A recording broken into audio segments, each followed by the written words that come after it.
Welcome to R&R Showtime with Robert. I'm Ryan. And what are we doing today, brother of mine?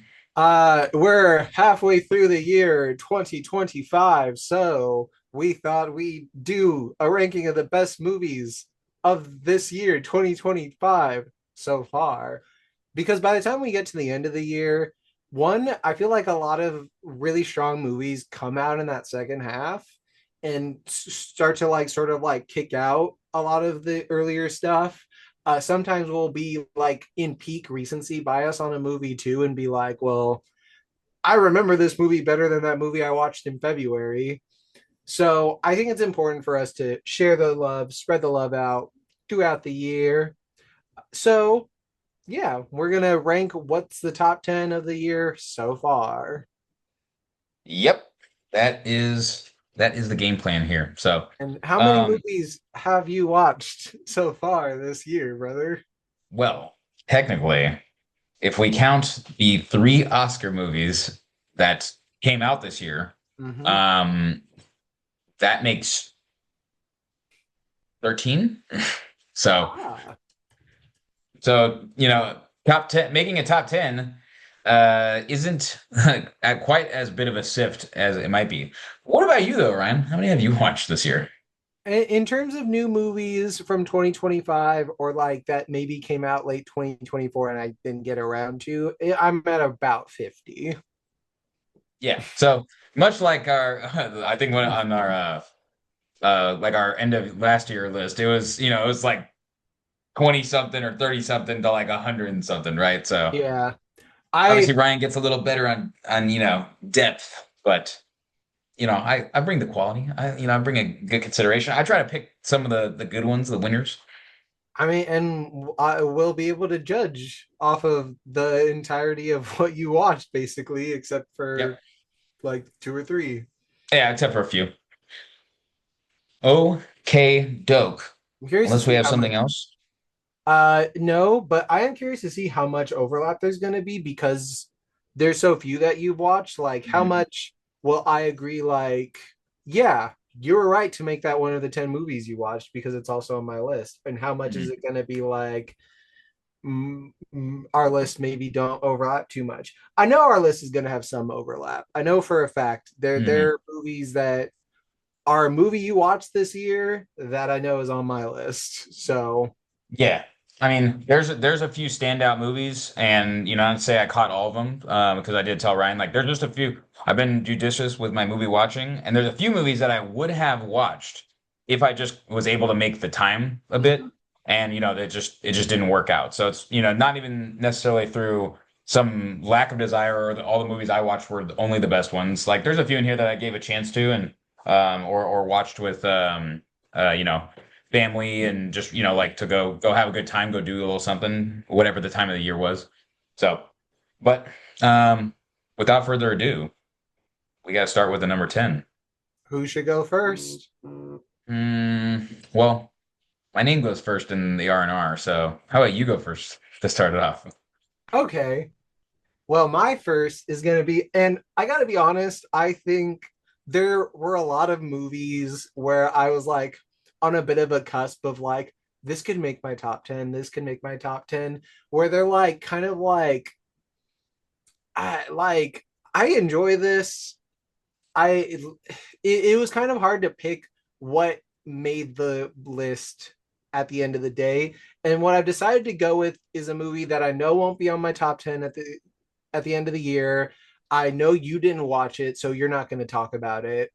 But I feel like it's worth bringing up. And so my number 10, and it is a good movie, is going to be Bring Her Back.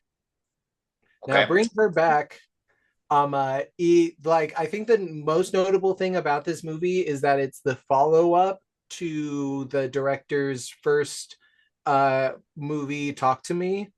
And Oh.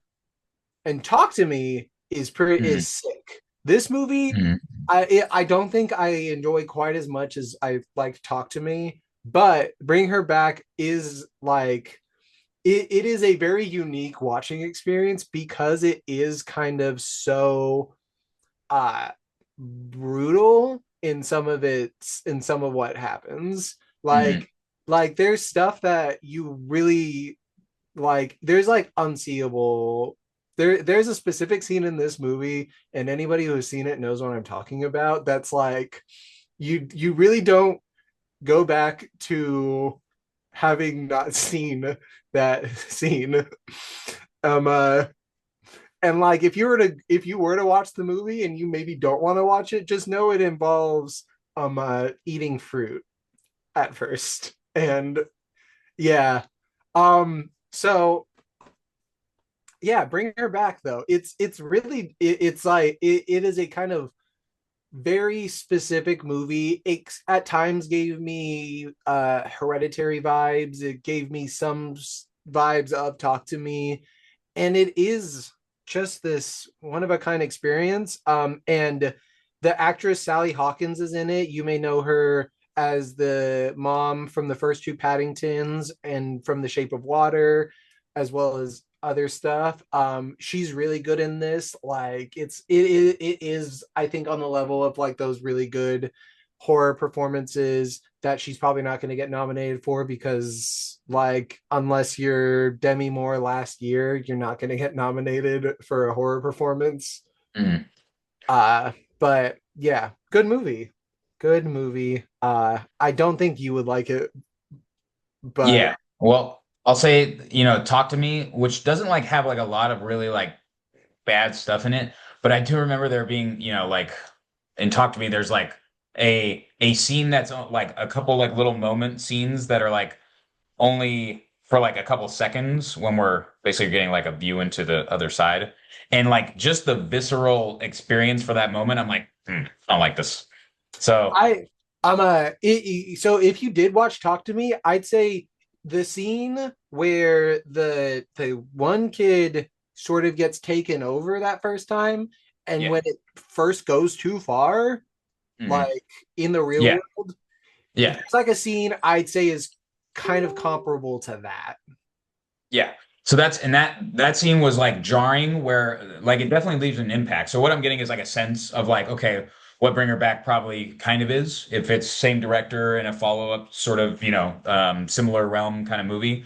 And Talk to Me, I watched it and I'm not a horror guy by any means. I don't like supreme brutality and gore that much. That like actually turns me off a bit when it comes to horror. So I could see how maybe I'd be like, like this is not up my alley. But I can also respect that maybe it's a pretty, like a good horror film as far as things go. Like for Yeah. people that enjoy that, I know that that's something that people enjoy. Yeah. But it is a movie where I can plainly say I don't think you would enjoy it. Yeah. Well, I appreciate that. I'm not gonna go out of my way to watch it. Don't worry, I have movies on my list that I think you would enjoy. I believe it. Well, if we're moving to my number 10, Yes, funny sir. enough, my number 10 is also in the horror realm though. And it's going to be Final Destination Bloodline, Final Destination Bloodlines. which I actually have like my letter rankings for all these too, which I gave a C. It was just, solid, decent, average horror film. It's a Final Destination movie, and it's exactly what you expect. What I appreciate about this one is that they kind of lean into it a little bit. Like it does like other Final Destination films that I have seen, which I've seen, I think maybe three of them, like two and maybe a little bit of the third. Um, We definitely watched but the third together, but yeah. yeah, so like they get all a little bit jumbled together, but I've seen some of them. And I get the concept, right? I think those earlier ones take themselves more seriously. Um, and this one a little bit doesn't. Like it's not unserious per se, but some of it's just, brutal, like in an amusing way. They just be dying. And I kind of actually respect that about it. It leaned into what it is. It tried to reinvent it a little bit, add something to it with the whole bloodlines concept. And overall, I mean, I think it was fine. Like again, average, decent movie. Not upset at it. Wasn't like bad experience of the movies by any means. Again, caveat, I'm not a super horror guy, so it's like, I Yeah. didn't not enjoy it, but also it's not something I'm like keen to go watch on my own. It was one that I was like, yeah, I'll go watch this Yeah. with So you guys. Like, from a non-horror watcher perspective, you still found the movie enjoyable. Yeah, what I do, what a thing that I always appeal to in horror movies is suspense, or like the feeling of like, waiting for something to happen or wanting to know what's going to happen. And so Final Destination obviously does a good job sort of laying out a couple, things and saying, "Oh, how is going to happen? What's it going to happen?" This one's like on the nose though. Like a couple of the things are like the most clearly something weird. Like there's a scene with a vending machine where like the spring like cracks the thing and is pointing out. I'm like, okay, well that's probably involved. But Like, that's the thing where it's like there are so many things building up that like mhm. it like for me, I saw the spring coming, like I knew what was gonna happen with it pretty quickly. But I think like a more like maybe less nuanced in the Final Destination movies watcher forgets the spring was there and they'd be like, oh my god, the spring. Yeah. So, and I get that too. And in some ways, it's like they're like laying it out. Like, look, the spring. There's What do a you think's going to happen? What's going to happen with it? there's a language to the Final Destination movies, and I think this one comes from people who are fans of the other movies that are like trying to write in the language that they grew up reading, sort Yeah. of. Yep. And I respect that. Decent ride. So I gave it a C, and it is, I'll say it actually kicked out a couple, other movies. So it made it on. I would say there's not that many movies I was picking from, but it did kick out some movies. Made it on there because I just would say I had a more enjoyable experience even with that. So that is the number 10 for me. I think I move into my number nine Or now. nine. My number nine is going to be A Working Man, which was just I mean, it's a Jason Statham movie where it kicks ass. The goal was achieved. Decent enough. Also, see average, good Jason Statham movie succeeds at what it's doing, Yeah, and I enjoyed it. yeah, I watched There, it with you. Um, there. I keep I will going. say there's a little bit of absurdity in it, like a little bit of like, whoa, this is over the top, like, and you're like, yeah, that's just part of the experience a little bit. But like even me, sometimes I'm like it's it just gets you it takes you out of the thing for a minute. Like there's believable action, there's a little bit past that, and then there's like, okay, well this is ridiculous, but whatever, that's what Yeah, we're here for. I just want to say that I think I could have enjoyed this movie more had I not watched a better version of a very similar movie the year before called The Beekeeper, also starring Jason Statham, which like is a lot like this movie, but I think it's a lot more aware of the kind of movie it is. And so Mhm. it's like it just I think like if you were to watch A Working Man or The Beekeeper, I'd be like, watch The Beekeeper all day, every day. That movie is a Mhm. better version. A Working Man is like trying to sort of keep in that, and it didn't quite hit the same way for me. Yeah, But yeah, like it I wasn't bored. It was enjoyable. Jason yeah, it Statham was. can kind of do anything, and it's pretty entertaining. Yep, exactly. It was enjoyable, but nothing special. Okay, decent watch. Yeah. And that's number nine. All right, my number nine is a movie uh that many people maybe don't even know came out this year, and it is The Day the Earth Blew Up, which is a Looney Tunes movie starring Daffy Duck and Porky Pig. Is it like live action or just No, like a cartoon? it's like a cartoon, like traditional animation style, starring Daffy Duck and Porky Pig, that are like living together in a house that their like farmer father left them. But then like they need to raise money to fix the house because of an alien crash landing broke their roof. And then they get caught up in this conspiracy of an alien invasion going on, and they are trying to stop the world from being blown up. And it's freaking great. Like it's like if you grew up with Looney Tunes, like to sort of see him again, like and see him on a big screen would, because I was able to go watch it in the movie theaters for like the week or two it was there. It was fun, like it was nostalgic, and it was a funny, like well told movie, you know. Yeah, I Huh, like that's crazy how it flew under the radar. I just didn't even hear about it. Well, it's because I think it's like part of that whole thing where like Warner Bros. Sort of like undercuts that brand in a way. Like there's a whole movie, Coyote versus Acme, that exists that they just are like, we're not going to show that.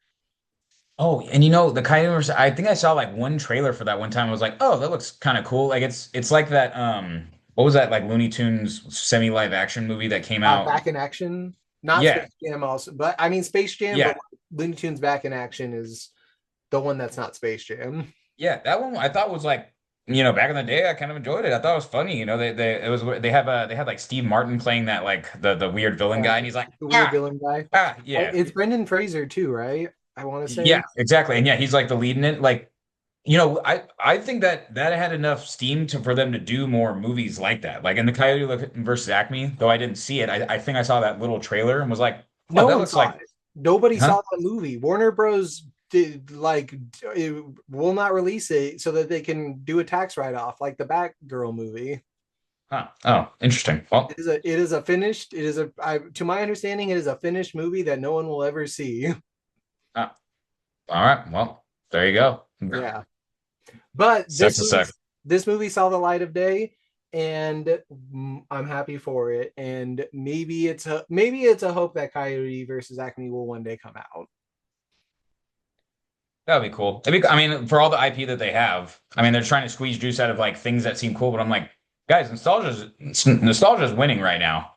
And you're just trying to hit the wrong nails.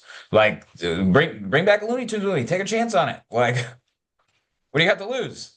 And maybe actually market it, but that's Yeah, that's tough. But moving on, my number 8 is Final Destination Bloodlines, which okay. I I do like horror movies, and I do like the Final Destination franchise. I have distinct memories of watching Final Destination 3 because our dad rented the movie and it was sat on our counter. And I remember like walking past it so many times. And I was like, what is this? Like, Mhm. they die on a roller coaster. And then I'm like, okay, let's watch this. And we like watched it like the day before, like going to Six Flags or something. Ah, as And one does. yeah, and I was just like, this is gnarly, like this is scarring, like these like because that's the one where like there's the tanning bed death, Hmm. the freaking the weight machine crushing dude's head that I still think about when I'm in a gym. And then went and watched all the other ones, like eventually two with a fucking the log thing. And Hmm. this movie is maybe the best of them. It is maybe the best one. Like, I think it's an argument between that and two. But like, and what I really appreciate is the way this movie also ties everything together. Like, every person that died was part of that, was related to someone in that building from this Hmm. movie. Like, this all tied together, and that's why I can't remember his name, but the actor that recurs in the movies, he's also Candyman. Yeah. That he's like is aware of it because he is part of the chain as well. It's really good. Like, in this movie, like I said it mentioned that the people that directed this movie, obviously they weren't the ones directing these old movies, but they were fans of these movies, and so this is like their sort of chance to do this, and they do it well. I was in my seats kind of like writhing. I was like, it was making me anxious, like, because I was just like, ooh, I know it's gonna, ooh, that lawnmower, ooh. Yeah. Like, so it's this kind of unique experience that only the Final Destination movies can sort of elicit. And I'm happy that they've brought this back because I think it is a franchise worth mining, and it is going to get mined because it made more than every other Final Destination movie in like its first 2 weeks. So Yeah. there's going to be more of them, and I hope they can keep the quality up. But like, low key, even if it's not great, I'll still probably be like, that was fun. Yeah. Again, the formula just kind of works and people are down for it. It's interesting because like Bloodlines feels like a good you could say like reinvigorate, but it was like a night, like an interesting, cool concept to like, oh, everybody was related to this. And it, again, you said it ties it together, but in some ways it like brings it to a close a little bit. Like it really Yeah, does close the loop on all the rest of them. And so I yeah. guess maybe it's fresh start territory, but also like, okay, well, fresh start and what else are you gonna do? What I do like, I will say there's some conversation in this movie that kind of references like how do you avoid this stuff? And I remember thinking I was like, man, they could have done a little more with that. Like a little more with like and I think if they, keep the general formula, but maybe they like go a little bit out. It's actually without spoiling, because I don't want to spoil it for anybody. Difficult to talk more about that because I had like a revisionist ending that could have like launched like a very slightly different way to take that franchise forward. But I won't talk too much about that. I will say, like, I think there's conversations in this movie that sort of explore the idea that that you may be picking up on that have been explored in the other movies, but you haven't seen them or have not seen them recently. Yeah, maybe that's the case. So, but fair enough. Your number eight, So which you're means now it's my number eight. My number eight is going to be Thunderbolts asterisk. this movie was on my list not too long ago, but I watched a couple movies that ended up pushing it off. Mhm. But Yeah, so Marvel, after the history of this podcast, us like being on Marvel and enjoying it so much, and then it just going through its kind of like spiral downward of quality. This movie had some elements in it that were like admirable and still kind of fun, and the stuff that we would hope for, but there's also just a bunch of pieces of it that are like, yeah, like and at this point you're just kind of like, all right, whatever. But this is still like decent enough, right? There's a cool coming together, I also have a affectionately called this walking out of this movie. I was like, ah, yes, Thunderbolts or Florence Pugh and her boys, which I is mean, like yeah, she alone is worth the price of admission. And then you get like David Harbour, Sebastian Stan, and they're just like little extra goodies where you're like, oh, I like seeing them too.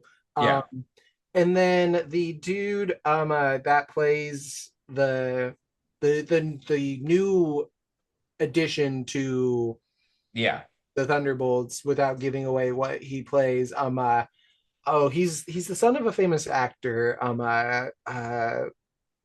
Is it Bill Pullman's son, or I want to say? But yeah, he's really good. I don't know if I've seen him in other Mhm. stuff before, but he does a good job. And yeah, it's a Yeah. it's a good movie. It's a And I, solid Marvel movie that if we were not in full Marvel fatigue as a society, I think people would be more favorable to. yeah, if this was in a sea of wins, it would be like a mid but more acceptable. Like, they can't knock it out of the park every time, but it's like, in a sea of strikeouts. So it's better than those, but it's not like amazing by any means. One thing I want to say that's a disappointing point is that um in this movie, there was a little bit of a plot line that was like being put together that was like a strong plot line, and I think could have given this story a lot more depth. And then they just really didn't stick the landing of like resolving it. Yeah, And that's unfortunate. And again, won't get into it too much. It's not like super spoiler, but again, leave it to anybody who wants to see it. I would say, I have avoided some Marvel movies. I've said this doesn't really, I'm not going to go and watch this if it doesn't look like it's going to be that good. And the last few I just haven't seen. This one, I was like, you know what? This one looks good enough. And it was good enough to see. And I'm not upset about yeah. having seen it. I C like to plus. I like to think it's a good sign for Marvel, and it has me excited enough for Fantastic Four. Yeah, I I gave it a mean, C plus. yeah, And that's really just on the back of like again decent average. And there's a little part of me that like wants to enjoy Marvel, like wants to like harken back to when I was like, oh, these words are so great, I love them. And so like there's something about it that's still fun, and we're getting that superhero experience. So it makes me subjectively give it a little bump towards that C plus. yeah. So that was number eight for me, does that mean we go to my Siete, seven or is it your seven? Siete por two. Okay. My number seven is going to be Karate Kid Legends. I had a lot of fun with that movie. It was I I also would say that so there's a few things in Karate Kid that like where there's like some interesting choices of what's happening, and I think in some ways it's not, like a little bit they're trying to do a little too much. There's basically a plot line that just doesn't really need to be there, and straight up. yeah, I like that. If that plot line was removed from the movie, it may have been in my top 10. I would say so. I gave this a C plus also because I said it was a little better than average as far as it like the parts that are there all work. We harken back a little bit on nostalgia. We like we have that circular feel of like reflecting on the old movies and capturing some of that spirit. But again, it does just feel like they shoehorn it. We spend about 20 to 30 minutes of this movie on a plot line that doesn't really need to be there. And we could have saved that time and given us just let us flesh out more stuff than having Or that. even And maybe cut the runtime down a little bit because I feel like, yeah, it didn't need to necessarily be as long as it is. yeah, exactly. Could have just been a tighter story and it would have really been served well for it. And I enjoyed it, but it could have been better. That's why C plus. Like I wanted this to be more of like in the B range. Like I wanted to be Yeah, like, wow, what a return to form for Karate Kid universe. But it was good. I enjoyed it, but it had some weaknesses that held it back. I will say I think that the kid actor that they got to be the new Karate Kid, great Mhm. job, great job. I And agree with that. the the chemistry that Ralph Macchio and Jackie Chan have with each other is kind of wild because Mhm. like I felt like I could have watched like they don't take up that much of the movie where you see them together, but like when they're on screen together I was like, man, like I feel like I could watch a whole movie of this. Yeah. And I will say, right, it's not really much of a spoiler in a sense to say this. There is a Cobra Kai tie-in. So Yeah, it is Cobra Kai universe. Like, I mean, so they're acknowledging that. And what I am actually hopeful for, because the Cobra Kai has been pretty great, um, is that we get like I want to see it just move into that direction. I want to like hey, you guys got something here. I hope Karate Kid Legends made money and we can acknowledge like you can keep going this direction. Like keep doing what you're doing. We would like to see more. I'd I'm be open actually to that. So I'm actually a little curious if it made money, but if you're done with your number seven, though, Mhm. it did pretty decent. Then I can go into my number seven, You head into that number seven. and my number seven is Elio, Okay. Tell me about it. The new Pixar movie that opening up with the worst opening in Pixar history proves that y'all are a bunch of liars. You only want to watch the sequels because Inside Out 2 made $1 billion last year and y'all did not show up for Elio. And Disney fully is just like, why are y'all lying? This is what you're not watching. We made an original movie for you and you don't want to watch it. And you know what? It's good. It's very good. It's It, touching, it's heartwarming. Weird uh it's got a weirdly horror scene in the middle of it that's just like kind of like just like wow, this is in a Disney movie. Um and it's is it the greatest Pixar movie ever? No. It's like but it's fun. It's good. It feels good and it feels like a movie that again like I would have liked watching as a kid. And but it feels, it's sad that it's been overlooked. could you give me like okay, so I'm gonna say it like this, and obviously I'm not like really a target demographic by any means. I don't feel like I saw a ton of marketing for it. Is that is that just because it's like me and like I didn't get the message, or do you think that is that a thing? Did they not I market as think hard? it is possible that Disney didn't market it well enough. Like I'm aware of it, but I also go to movie theaters, so I see posters. I think I've seen a couple trailers for it. It definitely wasn't like an inundated trailer but I'm also not necessarily the target demographic for it either. But it's it is one of those things though where I think Pixar has had its brand devalued by having so many of the movies premiere on Disney Plus. But I Mhm. will just say I want to vouch for the movie. It's good. It's an enjoyable watch. Like it's worth seeing. It's Yeah. great. I Well, I respect that. And I only ask that because I feel like okay, maybe it's because this was like a unique, like here's a unique idea, guys. And but like I don't feel like there was any failure in marketing on something like Inside Out 2. Like I definitely knew that was it coming out. That, like people are talking about it. I'm seeing like little ads for it. So like I just questioned that too, as far as like it not doing well. Like did they give it a better shot? I mean, maybe because they knew Inside Out 2 would make money, so it was safer to put money behind it.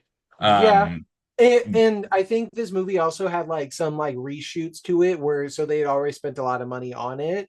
And mhm. maybe they want to make the case like, oh, we shouldn't do this, and so we want to make this. But that's more Disney conspiracy braining. I Yeah. just want to say, watch Elio. Ideally, go watch it while it's still in theaters. But it'll be on Disney Plus probably within a couple months. So Yeah, word. give it. Okay. Does that take us to your number six? Yes, I believe so because you already did your number seven. Indeed. All right, my number six is one of two separate movies on this list that I like to think may have could have even been higher had there not been a trailer that came out to fully give away what was supposed to be a twist. Um, and this one just happens to be the movie Companion. And Companion is awesome. I don't want Is to it like a really horror talk. movie? Yes. It's got if you saw just the teaser trailer for it, it's got Jack Quaid. I can't remember this actress's name, but she was in Heretic, and like you just see her like there's like a scene in the teaser trailer where like she puts her hand is put over like a candle flame and it catches her arm catches fire. I if you can only go into this movie having watched that teaser or nothing, then this movie's a wild ride because you will not see it coming what the plot of this movie is. And so I don't really want to talk about the plot of this movie because Okay. of that. Um, but I appreciate that. there is a second trailer that tells you exactly what this movie is about. Hmm. And kind of takes away from like the fun reveal that comes like at the end of like the first act or so.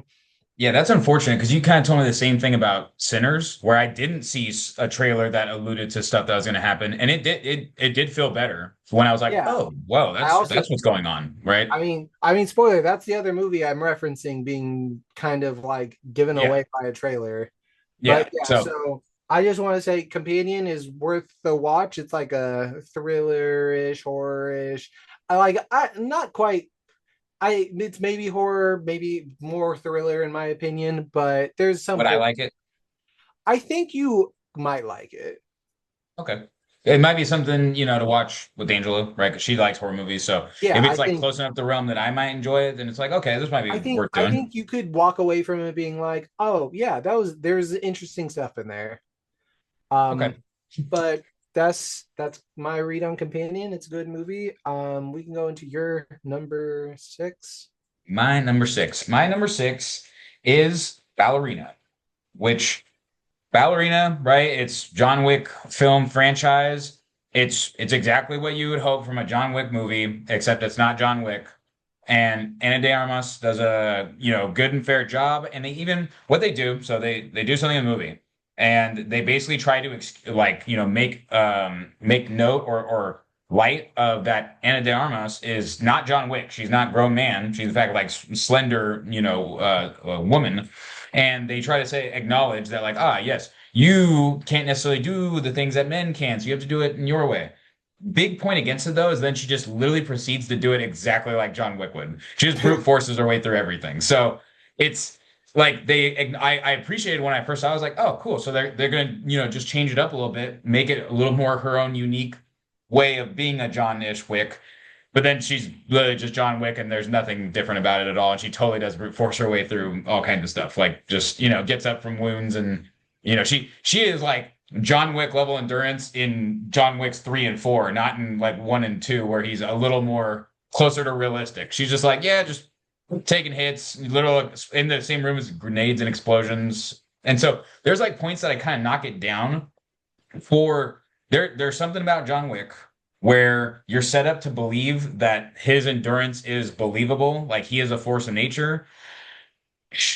She does not get enough like build up for me to believe that she's also a John Wick force of nature. And so it takes away a little bit, but in the end, it's just a John Wick movie, and it's just like a very enjoyable action movie that's just got great choreography and like intense scenes and lots of like really like kind of epic, cool looking scenes. So, Yeah. but I gave it a B minus because again, it's enjoyable enough that it brought it up, but like just a bunch of those points kind of knock it down. And the story is like pretty decent enough, fair enough, like what we're doing and why we're doing it. So I'll say that this movie was like, honestly, I feel like it was kind of bubbling right below my top 10 list because like I did quite have a blast with it in on a level like comparable to the actual John Wick movies, particularly because I think there are a couple scenes or like set piece like action sequences in this movie that are things I have not seen before using a specific weapon that I've not seen done in other action movies, and I feel like they were used creatively and innovative in an innovative fashion that like made these scenes like sort of like stand out. I'm like I'm engaged in this. Like this is like I think it was a strong action movie and one of the stronger action movies of this year thus far, definitely. yep. But yeah, I think it was good. Yep. Again, it was good. It was it was an enjoyable ride. But there's just certain things. It's kind of the same thing with like when I criticized Working Man a little bit, where I said there's certain things, and you're like, okay, Jason Statham, he's like, a badass and he's capable of doing stuff or whatever. But like again, there's just things that get a little absurd and it just takes you out of it, right? And I'll be very specific. John Wick has a buildup of like what kind of like force He's he the is boogeyman. to yeah, Yeah. and I'll even say this, in John Wick 4, I was getting like I mean, he was just sustaining way too much damage, and I was Four, literally like, this four is was a little crazy. yeah, it was bonkers. And but even then, you're just like, you know what, go with it. It's John Wick. He's earned his name.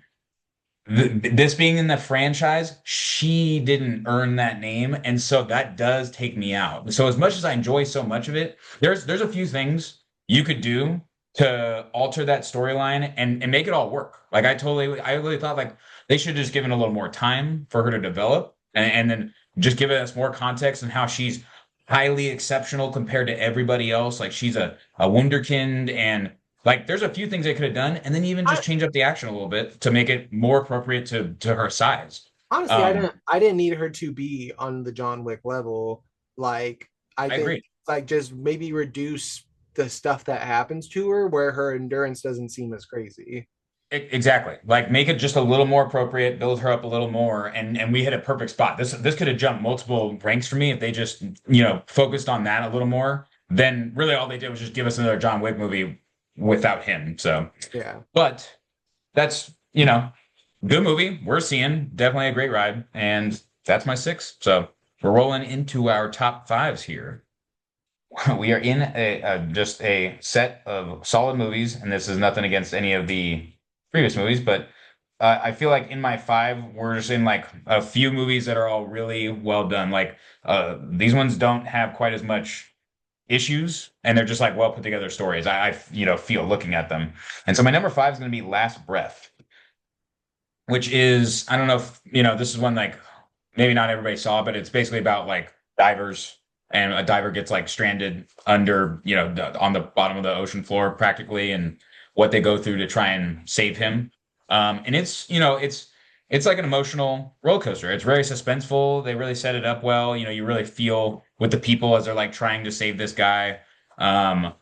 One little like ding about it is just the ending. The ending is just a little like it just kind of like leaves off a little. And they could have maybe just done a little something more for that. But otherwise, just good story, good acting. Simu Liu got, which is cool to see him in something again because I think he did a great job. And Woody Harrelson, and then the third like kind of co-star who's like he's actually the diver that's like lost. He the thing I know him from is he was in Peaky Blinders. So Oh, and overall, just good movie, well put together, solid story structure. I gave this a B minus. And like again, there's like it doesn't punch as hard in some emotional points, but it does get some emotional pulls. And again, that ending just like leaves off a little. Like I really thought to myself, oh, and also it's based on a true story. Like this diver actually existed and lived and was rescued. So um, maybe they could have ended in a slightly better way to kick it up more, but I just appreciated that it was a just decent, well put together movie, a little bit unique. Not, haven't I don't know. There's like a lot of movies about like divers and stuff. So yeah. I mean, so I did not see this movie. I remember seeing the trailer for it, and like there was, I think at the time I was, mm, it was just harder to try to like make a point to go see that movie out mm. of any movie I could have gone and seen at a theater. So I did miss out on it. But hearing that you thought it was good, and I do think I remember seeing that it got good reviews. I like it just sort of missed me, but maybe I can try to catch up and watch it by the end of the year. Mm. Who knows? Maybe I'd really be into it. I think if you have a little extra time, it's probably worth watching. One thing I want to say about it is too, and it's something I've observed, like learned with movies, is for a movie where it's about like deep sea ocean divers.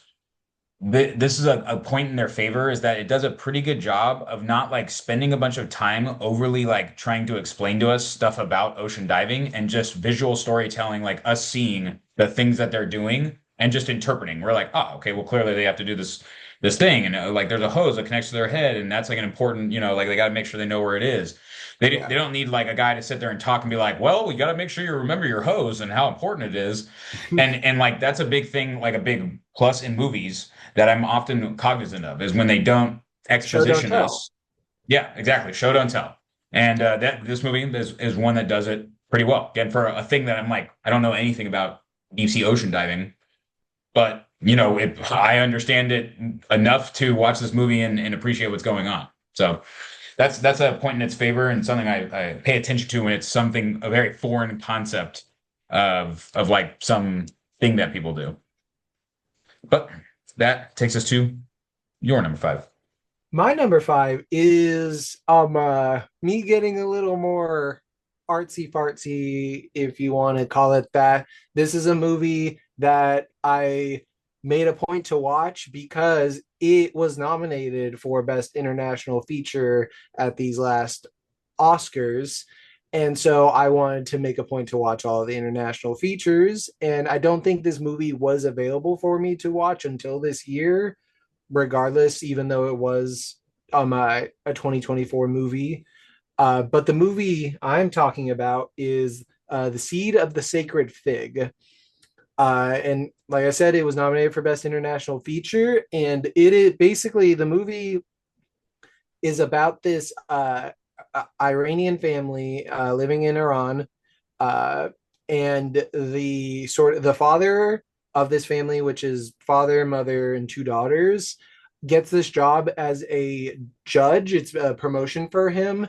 And because of like the political upheaval and political corruption going on in Iran, he has to have his identity protected, and he has to be kept in some level of like privacy because like his life could be in danger because he is a part of the judicial system.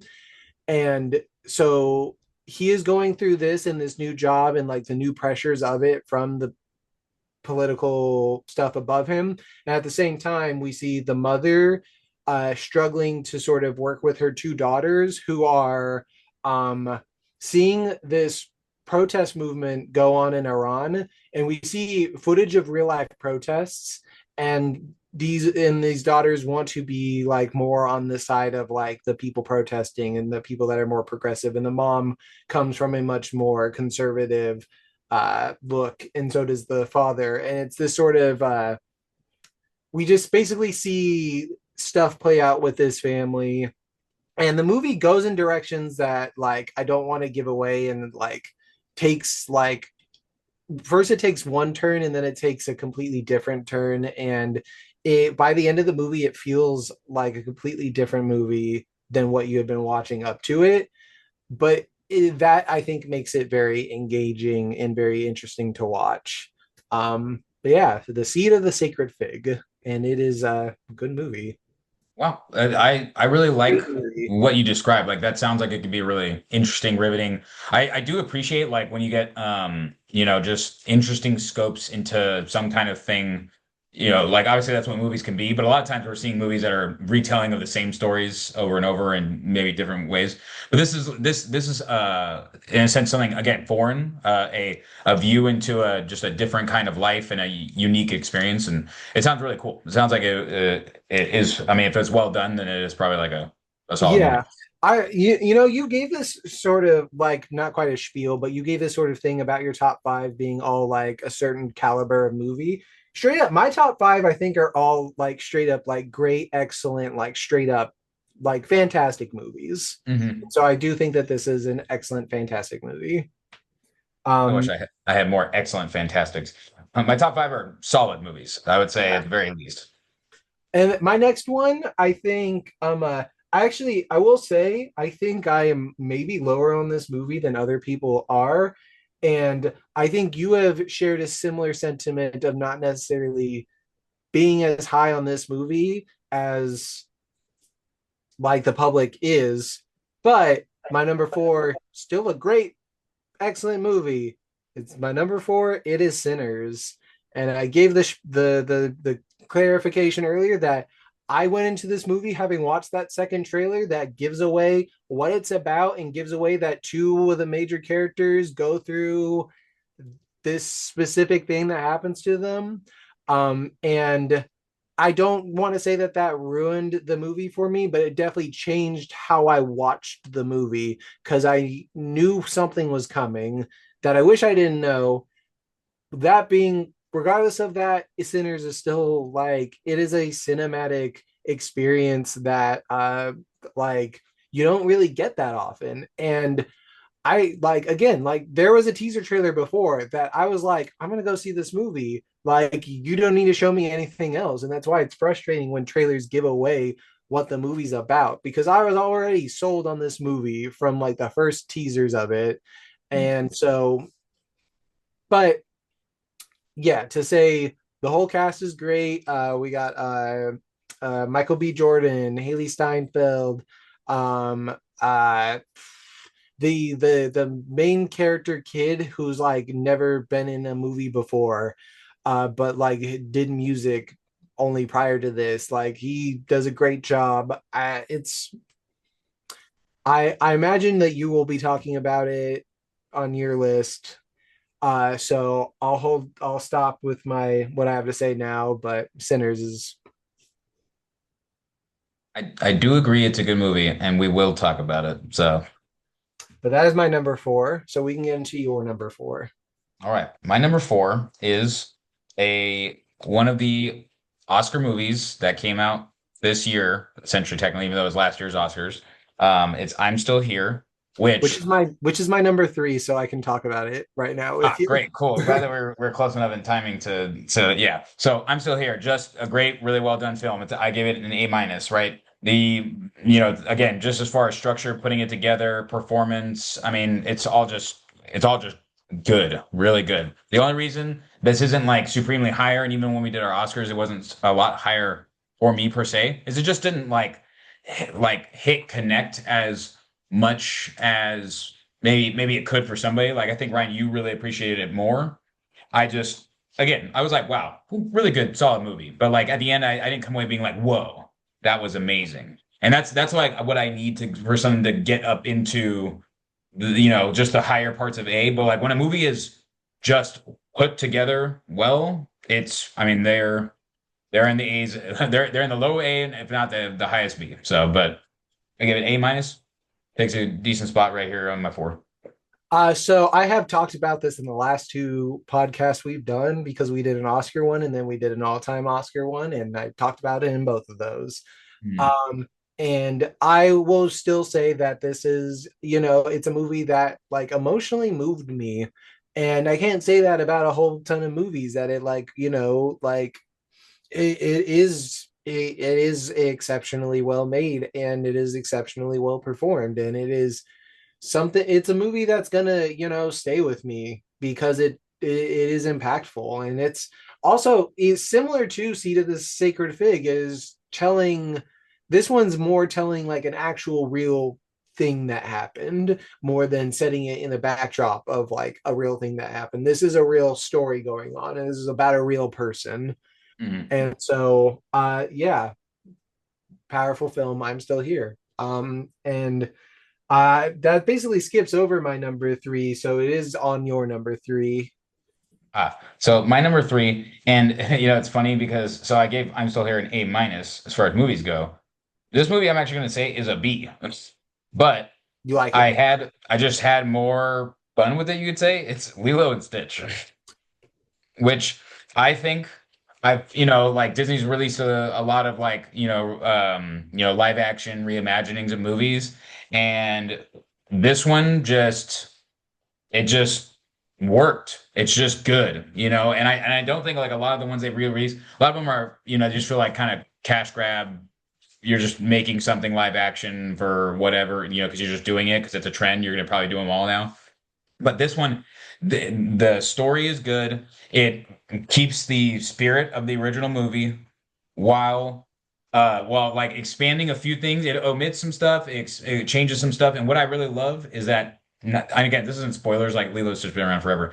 Yeah. They take Nani's, character and they really give her a much better arc. And I think that's totally I appreciate that about the movie.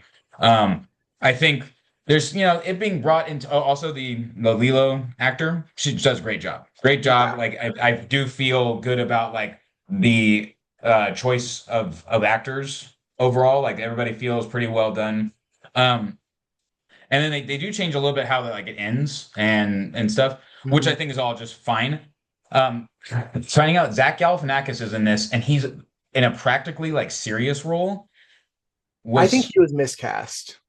like it was an interesting Yeah, he was the straight man in a choice. comedy duo, and it was weird. I think he, Yeah, I think he was poorly cast in this movie. yeah, it was interesting. It was interesting to see him do a straight man role because I didn't know that he was really capable of that. I guess anybody could, but it was just kind of like why'd you add? I mean, I guess maybe he's just trying to open it up It was or also weird whatever. because But it also felt like he was playing a different character when he was not CGI than when he was CGI.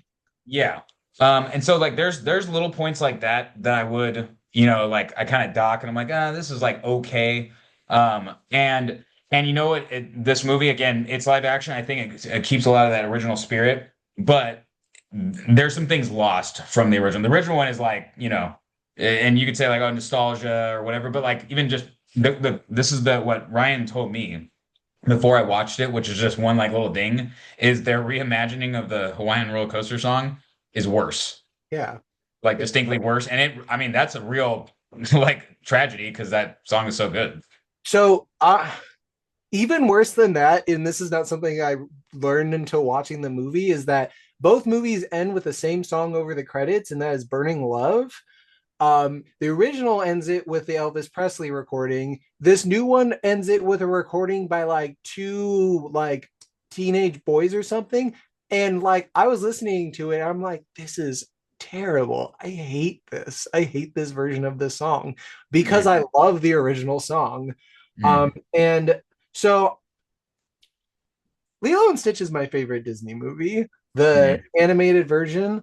This live action remake, I kind of made the decision that like even if this could have qualified for my top 10, I wasn't going to include it because it is a movie that I've seen before. and that's why I think the better live action remake of the year, which was How to Train Your Dragon, which straight like that could have been in my top 10 if it was not the same movie I'd already seen before. And so I have mixed feelings about these remakes because like I watch them and I generally may enjoy them to some extent, but there is a shallowness to them, and I don't know if I could ever say that this is exceptional when it is retelling the same movie in a way that's not substantially different, other than it's live action instead of animated. Yep. Um, I do agree with that general point. Like that acknowledge I wanted to acknowledge that first, where it's like these don't need to be made. These are just yeah, money. But for them having done it, if they're gonna do it to a movie that again, everybody so many people love the animated movies. If you're gonna do it, at least do it well. And I appreciate that they yeah. did do this one well. And I appreciate that this is breathing life back into Lilo and Stitch as a franchise. They're probably gonna make sequels to this live action Mhm. movie, and that I'm intrigued by. Yeah, most definitely. Well, I mean, that brings us to the top two. Technically, we Yes. skipped over your three, so do we want to Yeah. let you do your two now? Uh let's actually, yeah, I'll do my two first. So my number two is a movie I watched yesterday. And so like we actually pushed back recording this podcast because you wanted to watch another movie to include in your list, which I'm guessing is going to be your two or one right now. Um, and so I think both of us have a movie that could potentially be elevated by recency bias, but Let me throw something out here. I know you're about to do your two, but if I think your two is what I think it is, it's not. it's not. Okay, go ahead then. Go I ahead don't then. think it is. It's not the Okay. movie you just watched. Okay, cool. All right, my number two is a film called Life of Chuck, Life which of is Chuck. Oh, with Tom Hiddleston, right? yes, which is based on a I learned is based on a novella by Stephen King, Mm. um, directed by Mike Flanagan, who also directed Doctor Sleep, a different Stephen King adaptation. And this movie is it sort of in a way tells the life of Chuck within three separate acts, but then these acts are told out of order. So the movie starts with Act Three, then Act Two, then Act One, and like it tells this life of Chuck, but not really because every act is kind of like its own like little mini film that has the through line of this Tom Hiddleston Chuck character. Uh, but like the way that he is threaded through, and the way the first act of the movie is so completely separate from the other two, but then even those two acts are kind of pretty separate from each other. It is an weird ride. It's kind of like weirdly it's it just generates this feelings. It's very I don't even know how to talk about this movie because it is pretty one of a kind. But one thing I do want to say is that it's filled with these like actor performances where like these actors are basically sometimes they're given like this one scene to just sort of like kill it, and there's a lot of really good acting performances in this. We got Mark Hamill giving a great performance in his part of the movie. We have I, like he's only really in one scene of the movie, but Matthew Lillard has this like talk and this like acting performance where I'm like, I don't know if I've ever seen Matthew Lillard perform like act this good. And if you don't know that by name, that is Shaggy from the Scooby Doo movies. Ah, yes. Yeah. Um, in this movie has like a couple like dance sequences that are like just like fun to watch. Yeah, Life of Chuck. Hmm. It's kind of one you gotta watch to really appreciate. And like maybe I'm so really high on the supply of that movie because I watched it literally yesterday, but I walked out and I was like, that was fantastic. I loved watching that. That's a movie. There's been a few that have come out where I was like, ooh, I'd like to go see that. And it's kind of like, okay, there's a few movies out. I've only got like so many times I could go see them, but it made it an easy choice because they're not showing it in my area. Down where I live, like the RAMC doesn't really get like every movie. And I had to go to Tower Theater to watch it, which is like yeah. I drove into work so that I would make it convenient to be like I'm already downtown. It's Mhm. like 5 minutes away from where I parked from work. So I just boop Tower Theater, pay more than I do for any other movie I watch because the other movies are at places I have a membership to. Mhm. Do you think it's got Best Picture Uh potential? I think it could have, but I feel like I like it seems like it's maybe a little. I think it's a movie where like general audiences would really like it, and I think a lot of critics like it. But I I think it deserves to be an Oscar conversation. I don't know if it will though. It's kind of hard to, Very well. especially when we don't know what's going to come out the second half of the year, like what's going to Right. like really hit. Quite understandable. I just asked because it's like, well, maybe I'll have to circle. It's like maybe if I'm doing double duty for something that could be an Oscar movie, it's like, oh, going my way to watch it might be worth it. If I might have to go out of my way to watch it later anyways. So Yeah, I mean, I think you would enjoy it though. I had a feeling I would just taking a look at it. So So I feel like I know what your two and your one are already, and I can tell you you don't know what my one is. that's fine. So what do you think my two is? I think your two is a key on a keyboard. It's not. Oh, it's not? Is it Nope. is it Sinners? It is Sinners. So Okay. that's why I almost was like, oh, well, I guess we could try talking about this. Oh, okay. So I was gonna be like, if we were gonna end up talking about the same movie closer, I was like, I was gonna try and line it up better. But Sinners, yes, which you cut your talk off, um, being that we would talk about it more here. Everything you said, legitimate, cast great. What I love about this movie is it was a little bit trying to do something different, Hmm. and I think like overall it hits the mark, but I think it tried to do a little too much, and like some of the points didn't like hit as well. But like some things really like there's some very moving scenes. Um, it's still kind of fun. I It's didn't got even a talk about the vibe. music. The music is Oh, the great. music. Yeah, like Mhm. there's a lot of cool stuff in this movie. And I appreciate that it's not like way out of left field, but they tried to bring a few elements in, and some of them did well. The other ones are like they just didn't land because I think it's just too much. But what I'd like to say is this movie sort of sets up like it could be a universe. It could be a few movies that spin off of where this kind of like what this laid out, and I would want to see those. Um, I could see stuff told in a similar world as this. I don't know if I need to revisit this though. I think it works as a standalone thing. I and you asked if Life of Chuck is going to be in Best Picture conversation. I think Sinners will be in Best Picture conversation. Yeah, I can see that. I see that it's just got enough impact and it's unique in a way that I would like to see it in the conversation depending on where what other movies kind of come out. But yeah, I really appreciated it. Again, even if there's some points that I can say these are a little, these didn't hit as well. So much of it is good, and it was trying to like this is what if this movie had hit those things better, this could have been like closer to almost an A plus because when you're trying to do something unique, you're hitting like strong emotional points, a well-written story, good music, like all those things come together to a truly like A plus type movie.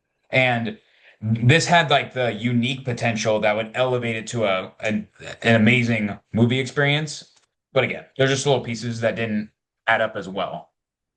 And when I've seen many of people that are like, this is 5 stars, this is amazing, this is one of the best movies ever made. And I will not say like that opinion is wrong. It did not hit like a perfect movie for me, Mhm. but it is, I can watch and be like, that was an exceptional movie. And if other people think it's one of the best movies ever made, I'm not going to disagree with them.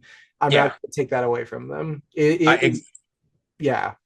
I agree. I totally understand that. Yeah, I'm not gonna be like it's not a No, you're like this is not something like there are movies where somebody said this is a 5-star movie. I might be like, I would fight you on that. Like that's not it's not that good of a movie. This is one Yeah, where I'm like, I see why people would feel that way, right? Even if I can be a little more critical or on some parts, like like there's things in this that can outweigh the negatives and and lead. I mean, I try to do the A ranking. It gives me a little more flexibility in how I feel. It yeah. doesn't fit with a 5-star. This thing, if I only had 5 stars to give it, like I think I'd probably be maybe closer to 5-star than 4. Like maybe not. I Yeah, give it a I'm B at plus. yeah on the star rating. I'm at like 4.5, and it's like I almost want to give it that 5. Yeah. I think like because he went for it in this movie, I just want to give him the extra credit. I'm like, you know what? Like, even if it didn't land, again, you tried to do something cool and unique, and there's so much other good stuff that I'd rather round you up than round you down. Yeah, So but that's why I say B plus. I'd say we talked enough about both of our number twos, and it's time for our number ones. And like I said, I think I know what yours is, and I think it's a You computer do. key. I think it's a It key is on a a key. computer key. It is indeed. Recency bias acknowledged, though I really don't think this is about recency bias. It's F1, which I watched right before we came here to do this podcast. So again, the most recency bias you can get. I just left the movie theater and came here to film. But F1 is an A movie. It is an A movie to me. And you're like, why is it an A movie? It's a movie about like F1 formula racing, right? This is the point, and I touched on this with Last Breath, right? And you can, apply this to a lot of different things. Is that I don't know anything about Formula One racing. I don't watch racing. I'm not like into it. I didn't need to know anything about this. I didn't need to know anything about Formula One racing. This movie does not sit there and explain to you what Formula One racing is. It doesn't like have anybody sit there and do a whole talk so you understand what the difference is, right? You are just watching a guy's journey, him and these people and how they come together. This is like a classic underdog story, feel good, like come from behind and win the whole thing at the end, kind of deal, right? Overcome their differences, right? You have the old dog and the rookie, and they have to like, he's a little hot, but he's got the talent. This one's got the like. It's a very classic tale. It So is. I go ahead. think it's worth acknowledging that this is the directed by the same director as Top Gun Maverick, and I think they kind of have a similar vibe in that way, where you have Tom Cruise sort of subbed in for the Brad Pitt character, and then the young gun would be like obviously would be the one of his trainees. It's not like a direct one-to-one thing, Yeah. but like I assume you're going to talk about this, but the thing that makes this movie so exciting to watch is the way that it is able to film the racing, the driving. Yes. It is This. thrilling. So not only do you have a very well written, like peak story, right? They're not doing anything special here, but they do it right. Yeah. The cinematography is fantastic. You are literally in the seat with F Formula One. I mean, like, I don't know if they did some like just some green screens or if they really went out and they had to have films like I a bunch think of it I practically. believe real driving is filmed in this movie. Yeah. And so you are in the cockpit with these guys. You are feel like I don't need to understand F1 to be like, whoa, like I'm in this right now. I'm feeling this, the tension, the speed, so much of that. There's like they have good, solid, poignant little music pieces, right? That like complement certain things, and set certain tones. Which for it's not this isn't about the music by any means, but I want to acknowledge that like they did put good music in here to back the scenes up, and yeah, the cinematography again it just takes it to another level. And this movie was just so satisfying to sit through. Again, just a well done story. No wasted. It's a long movie, but no wasted scenes. There's nothing in here. I'm like, why are we watching this? Everything works, and the performances are great. Brad Pitt, like prime, like cool. Like I mean, Brad Pitt's always been around like a kind of a big actor, but like Bullet Train, he was really cool in. And again, him coming back around to be in this as Once upon a again, time in Hollywood, he was really strong in. yeah, like it's he's still hitting. So and yeah, I mean it's just a like I want to say like I described before with Sinners where I was like, when you go for something really unique, something like hard to do and you really hit it, that's how you can like ascend to that A plus. This is why like it doesn't quite get an A plus for me because it's such a classic story. Yeah, Like and you get a little emotional point. There are definitely some emotional pulls here that do get you. But there's like I would say that there are some other moments that should be an emotionally tense moment and it doesn't really hit me. So like and again when you have a classic story, like you got to hit pretty hard on all the you have yeah, something set up so you should be able to knock it out of the park as long as you do well. And I mean, it's a home run, but like it just doesn't that there wasn't enough emotional pieces. Like they just didn't quite hit it hard enough. They did hit well, good enough that I walked out of there being wow. Like I felt exultant, when they win, they lose or have issues, and you're along for the ride with them. But mhm, it just didn't quite get to that A plus for me. But it yeah. is an A, solid A, just good movie. So. And again, recency bias. Maybe later I revisit, but I'm like, no, like that was I could stand by that, and I don't think it's gonna change later in the year. Like after I have a little more time to think about it. I think I was like really trying to think about bad things about it. I'm like, I have nothing bad to say about this movie. mhm. I think ideally we'll have an A plus show up that can overtake it, but Mhm. we'll wait to see.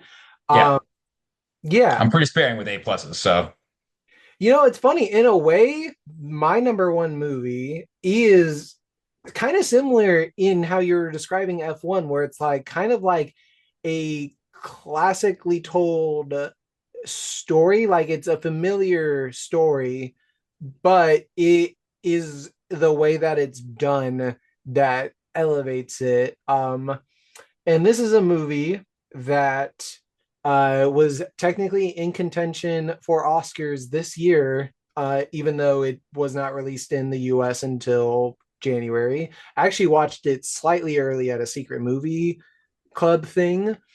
And this is a movie that I subtly tried to convince you to watch a couple times earlier this year.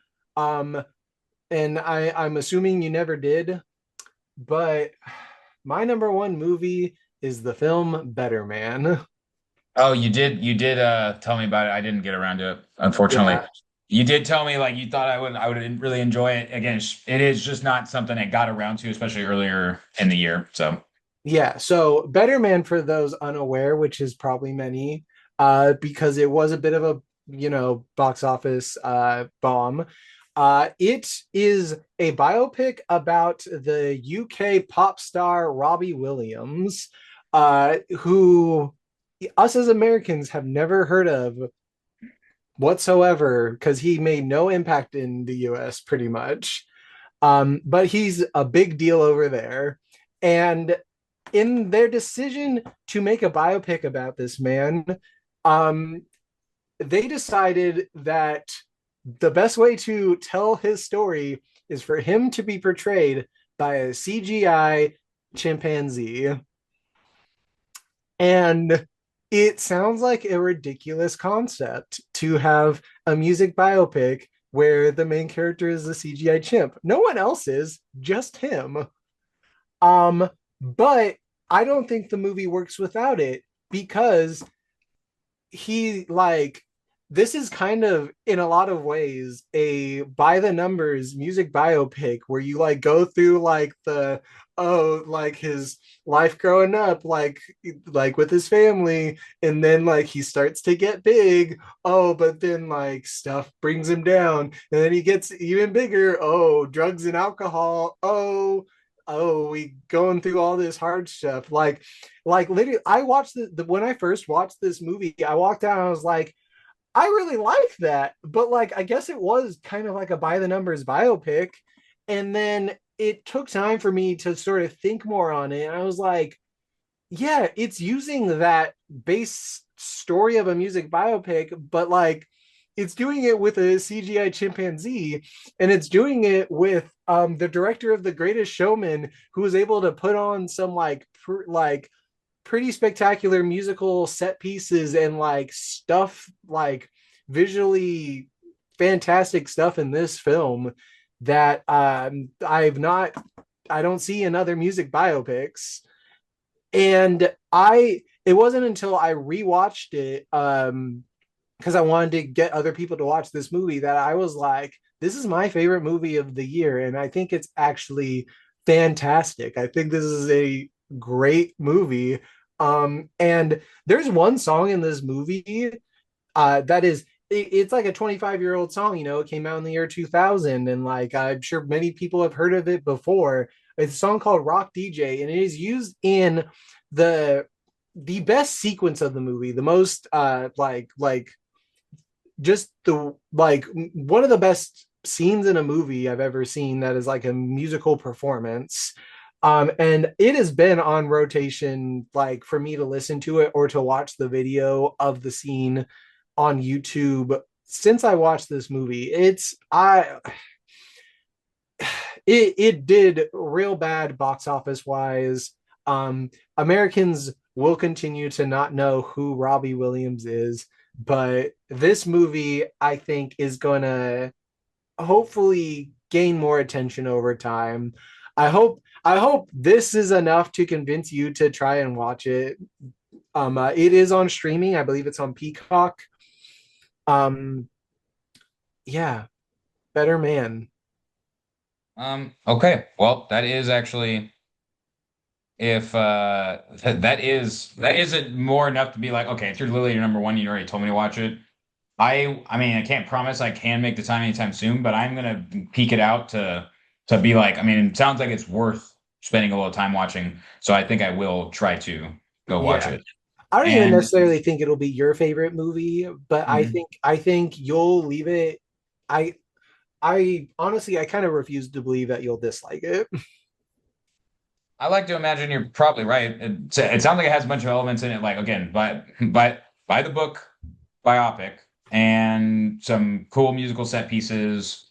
Like I don't see why I wouldn't like it. Well, I don't imagine I'm gonna find it to be like not a good use of my time to watch it. So fantastic, great. Well, that is our top tens for these last 6 months of 2025. How crazy! We're literally already halfway through the year.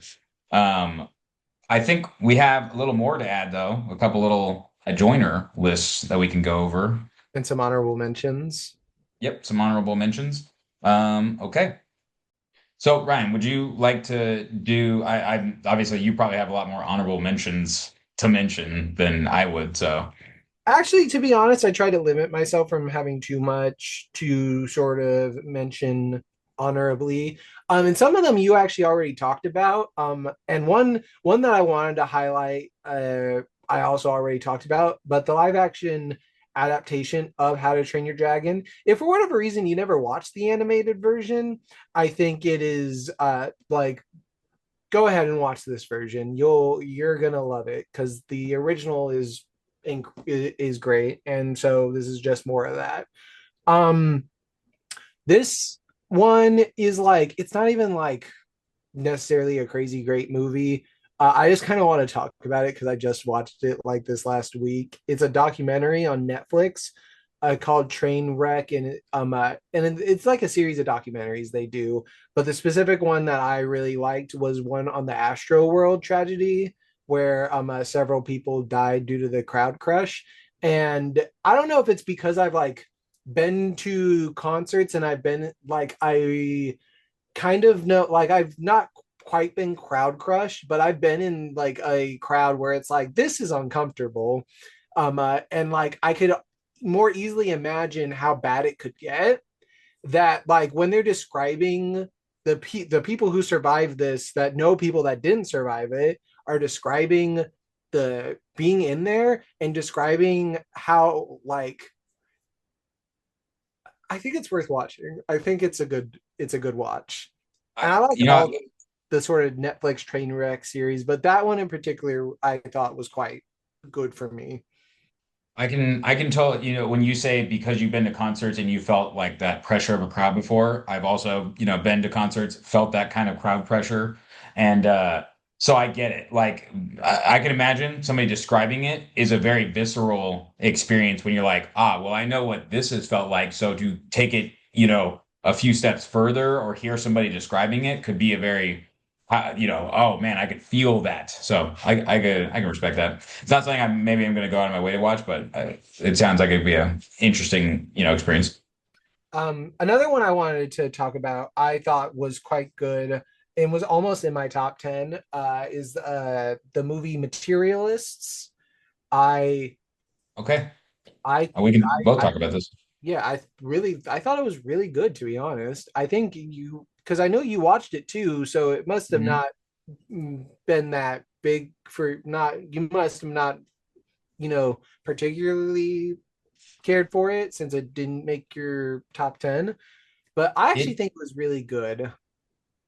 it literally was my 10 before I basically pushed it out and replaced it with I moved I'm Still Here onto the list because at first I was like, oh, I'm not really counting the Oscar, movies that technically were from last year. But then I was like, nah.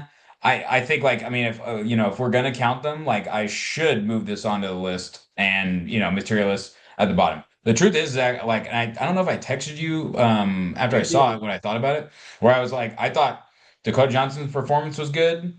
I thought it was a unique, well done by everybody. I just am not a rom-com guy.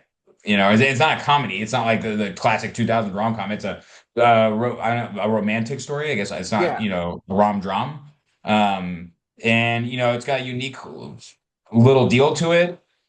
And it was good. It was fine and enjoyable. But again, it's like this is where it's a subjective thing of like, but it's not It's like just not my kind of good for movie. you. And Yeah. so, like Ballerina, cool action movie, I almost give it bonus points because I just enjoy that more, right? Mm. This is something where it's like, I respect this movie. This is good. This was okay, but I almost give it like minus points because I'm like, not my thing. Yeah, it's not your thing. It kind Mhm. of reminds me because there's like one year where I talked about past lives like on three separate podcasts because it was in my halfway, it was at my end of the year, and then it was Mhm. nominated for an Oscar.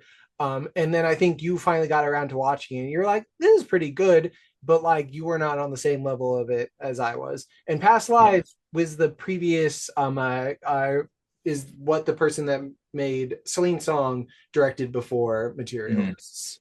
Yeah. So, but I do respect, you mentioning it because I would have mentioned it too, being I only have such a like it's literally 11 of 13. So the other two are the Oscar movies that we talked about before, and they were not like my absolute most favorite of the Oscars. Um, Brutalist and Nickel Boys, both of them had their, it's like whatever's about them.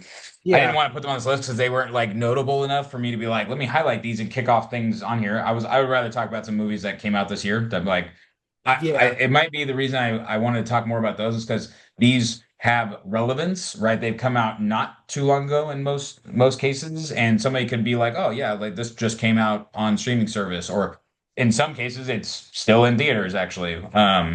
And giving somebody like the opportunity if they're looking for something somewhat recent that's come out, I wanted to highlight more of those.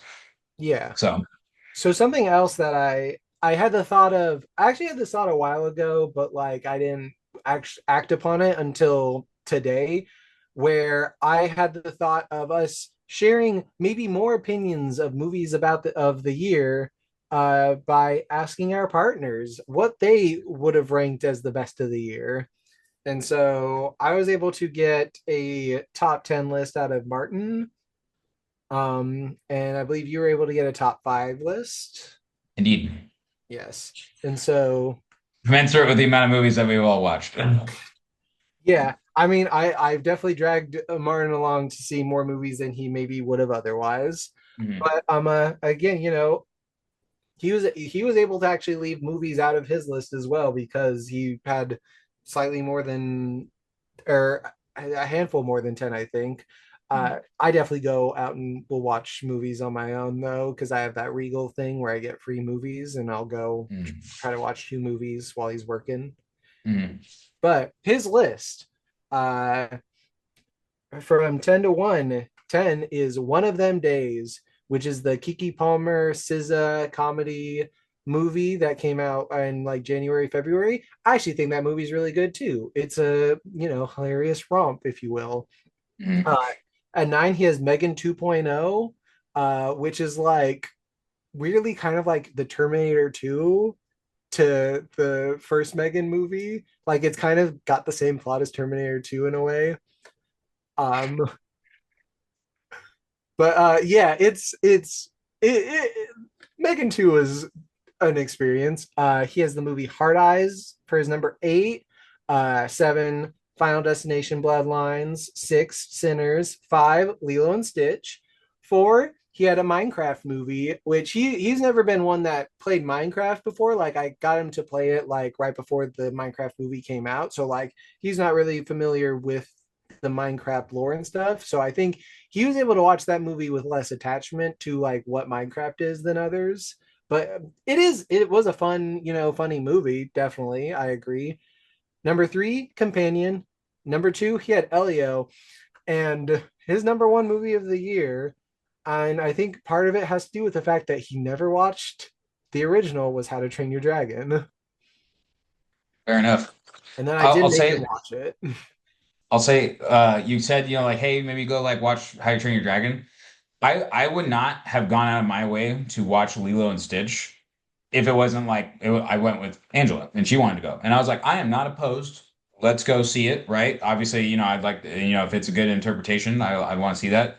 But I also kind of feel where I'm like, one, I try to be judicious with my time, try to, if I'm gonna spend some time on a movie, I want to watch something I think I'm gonna enjoy. But I also think to myself, I'm like, but it is a tale I've already seen. I don't actually need to, so like I watched that original How to Train Your Dragon. I didn't see the other couple movies that came after it, but they all seem like great, cool, fun movies. Yeah. Do I need to go see it in live action? No. No, like, That I was know the the thing story. where it is the exact same movie. Like, whereas the Mhm. other live action adaptations change a little bit more, this movie has very, very little that has actually Mhm. changed about it. And so it does boil down to nearly the same exact movie, Yeah. but the movie that it is the exact same as is so good that that's why Mhm. this is, I think it's enjoyable to watch, especially in the big theater. Mhm. Fair Um, enough. and so would you like to share Angela's Yes, top indeed. five? So she has a top five. Her list is also, just as somewhat small. So top five we'll do. Number five, Lilo and Stitch. Number four, Ballerina. Number three, Final Destination, Bloodlines. Number two, Sinners. And number one, F1. I think that means that Sinners and Final Destination was on all 4 of our lists. Ha, very well. So it looks like tracks with Sinners having shot at a Best Picture. And Everybody likes it. Lilo and Stitch was on 3 out of 4, actually. Mhm. Um, mm, Oh, the Lilo and Stitch, the Stitch lover was the only reason that it didn't get a clean sweep of our lists. Wow. yeah, because Can't like believe you, Ryan. What a betrayal. it wasn't that good. Fair enough. Well, I mean, that's pretty much it for this halfway of the year. Yeah, Looking forward to, I already know that there's some bangers coming out at the end of this year, so that is something to look out for. And there's been a good set of decent movies that have come out first half of the year as well. So good stuff. good We are stuff. recording this on Independence Day, so happy Independence Day, everybody! If you made it all the way to the end, might have been good to start with it, but at least we didn't forget. So Is indeed the 4th of July. yes, indeed, yes, indeed. Unless you have anything else, Ryan, I think we can sign off. I think that's it. All right, folks. Well, this has been Robert, I'm Ryan. and we'll catch you next time. Yeet.